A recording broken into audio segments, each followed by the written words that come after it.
गरीब चुड़ैल वर्सेस अमीर चुड़ैल। मोहन नगर में शांता अपनी बेटी रुबीना के साथ रहा करती थी। वो काफी गरीब थी और अपनी बेटी का पेट पालने के लिए दूसरों के घरों में काम किया करती थी।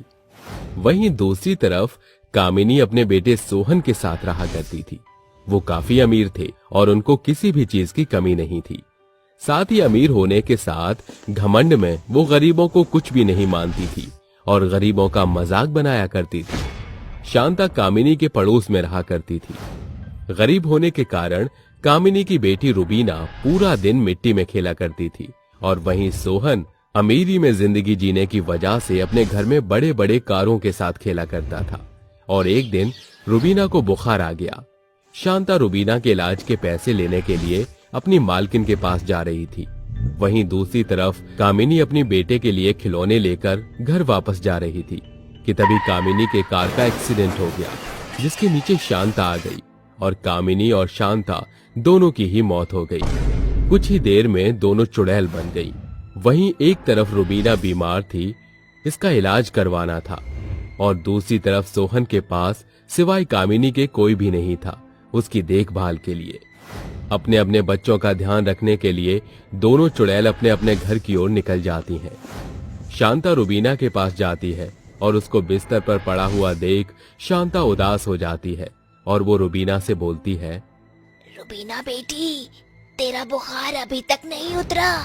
उसकी ये आवाज सुनकर रुबीना अपनी आंखें खोलती है और जब वो देखती है कि उसके सामने एक चुड़ैल खड़ी होती है तो वो डर जाती है। डरते हुए वो उस चुड़ैल से बोलती है, कौन हो तुम? बेटा रुबीना, मैं तेरी माँ हूँ। तू मुझे पहचान नहीं पा रही? अगर तुम मेरी माँ हो तो तुम चुड़ैल कैसे बच सकती हो? शांता अब उसको सारी बात बता देती है और रुबीना अपनी माँ से बोलती है, माँ, हमारे पास तो कोई भी नहीं था और आप भी मुझे छोड़कर चली गई। अब मैं किसके पास रहूंगी? रुबीना मेरी बच्ची, भगवान ने मुझे तेरे पास इस चुड़ैल का रूप देकर इसीलिए तो भेजा है ताकि मैं हमेशा तेरे साथ रह सकूं। इतना कहकर वो एक मामूली सी औरत का रूप धारण कर लेती है और अब अपनी जिंदगी फिर वैसे ही दूसरों के घरों में काम करके अपनी बेटी रुबीना का पेट पालने लगती है। वहीं दूसरी तरफ कामिनी अमीर होने की वजह से घमंडी थी और जब वो चुड़ैल बनी तो वो अपने बेटे को नहीं दिख रही थी और अपनी माँ को न दिखने की वजह से सोहन बहुत रोने लगा और माँ माँ करके चिल्लाने लगा। माँ, माँ, कहाँ हो तुम? 2 दिन हो गए तुम मुझे नहीं दिखी। कहाँ चली गई हो तुम? तुम तो मेरे लिए खिलौने लेने के लिए गई थी। कहाँ रह गई हो? अब तक नहीं आई। मैंने तो अभी तक कुछ खाया भी नहीं है। कहाँ हो माँ तुम? ये सब देखकर कामिनी रोने लगती है और खुद से बोलती है, ये कैसा अन्याय है? मेरी कार से शांता का भी एक्सीडेंट हुआ था, लेकिन वो अपनी बच्ची का अच्छे से ध्यान रख पा रही है, लेकिन मैं तो मेरे बेटे को दिखाई भी नहीं दे रही हूँ।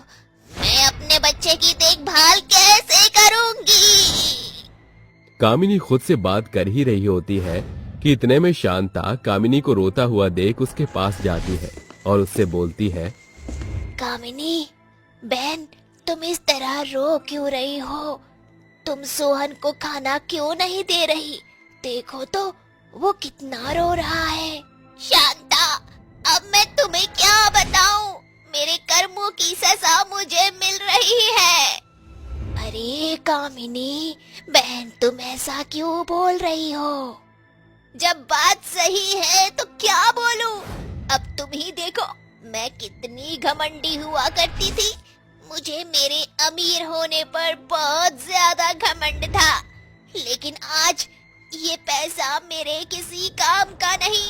मैं सोहन को ना तो दिख पा रही हूँ, ना ही कुछ दे पा रही हूँ।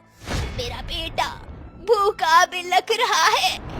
इतने पैसे होने के बाद भी आज मेरा बेटा भूखा है। कामिनी और शांता आपस में बात कर ही रहे होते हैं कि इतने में सोहन शांता की साड़ी पकड़कर खींचने लगता है और कहता है, आंटी आंटी देखो ना, मेरी माँ 2 दिन से घर पर नहीं आई है। वो मेरे लिए खिलौने लेने के लिए गई थी, लेकिन अभी तक घर नहीं आई। मुझे बहुत ज्यादा भूख लग रही है। ये देखकर कामिनी शांता से बोलती है, शांता बहन, मैं तो मेरे बेटे को कुछ नहीं दे सकती, लेकिन तुम मेरे बेटे का ख्याल तो रख सकती हो। बदले में मैं तुम्हें पैसे दे दिया करूंगी, जिससे तुम अपनी बेटी का अच्छे से ख्याल रख सको। ठीक है कामिनी बहन। और अब शांता सोहन का बहुत ही अच्छे से ख्याल रखने लग गई। माँ सोहन भी उसका बेटा था और बदले में कामिनी शांता को पैसे दिया करती थी। और अब शांता रुबीना के साथ साथ अब सोहन का भी ख्याल रखने लगी। उसको खाना बनाकर खिलाया करती और हर वो चीज करती जो कामिनी उसके लिए किया करती थी। और अब ऐसे ही कुछ साल बीत गए। देखते ही देखते सोहन और रुबीना दोनों बड़े हो गए। और एक दिन कामिनी शांता चुड़ैल से बोलती है, शांता बहन, इतने साल बीत गए लेकिन आज तक मेरे बेटे सोहन को नहीं दिखी मैं। मेरी क्या गलती है? क्या मेरी गलती की सजा इतनी बड़ी है कि मुक्त होते होते मैं अपने बेटे से ना मिल पाऊं? नहीं कामिनी बहन, तुम एक दिन अपने बेटे सोहन को जरूर दिखोगी। सोहन और रुबीना की दोस्ती बढ़ती ही जा रही थी। और एक दिन शांता चुड़ैल और कामिनी चुड़ैल आपस में बात करते हुए बोलती हैं, अरे शांता बहन, देखो तो हम दोनों के बच्चे एक साथ कितने अच्छे लग रहे हैं। क्यों ना हम इन दोनों को एक रिश्ते में जोड़ दें? कामिनी बहन, मैं तो बहुत गरीब हूँ और तुम इतनी अमीर हो। मेरी बेटी तुम्हारे घर में बहू बनके कैसे जा सकती है? शांता बहन, मैं मानती हूँ कि मैं एक समय पर बहुत ही घमंडी और अकड़ू थी, लेकिन अब मैं सुधर गई हूँ। तुम अपनी बेटी का हाथ मेरे बेटे के हाथ में दोगी तो मेरे बेटे का ख्याल रखने वाली भी आ जाएगी। आखिरकार इन दोनों की एक ना एक दिन किसी ना किसी के साथ तो शादी होनी ही है। इससे अच्छा ये दोनों एक दूसरे को अच्छे से जानते भी हैं, तो इन्हें एक छोटे से रिश्ते में जोड़ दे। शांता कामिनी चुड़ैल की जहाँ बात मान जाती है और उन दोनों की शादी हो जाती है। और अब शांता चुड़ैल और कामिनी चुड़ैल का अपनी दुनिया में जाने का समय आ गया था। लेकिन तभी एक चमत्कार हुआ और कामिनी चुड़ैल भी अपने सोहन को दिखने लगी। और सोहन को कामिनी चुड़ैल और शांता चुड़ैल दोनों ने सारा सच बता दिया, जिस वजह से सोहन फूट फूट कर रोने लगा और दोनों ने अपनी माओ की अर्थी को गंगा में विसर्जित कर दिया, जिस वजह से कामिनी और शांता की आत्मा उन दोनों से दूर चली गई। वहीं रुबीना और सोहन अब खुशी खुशी रहने लगे।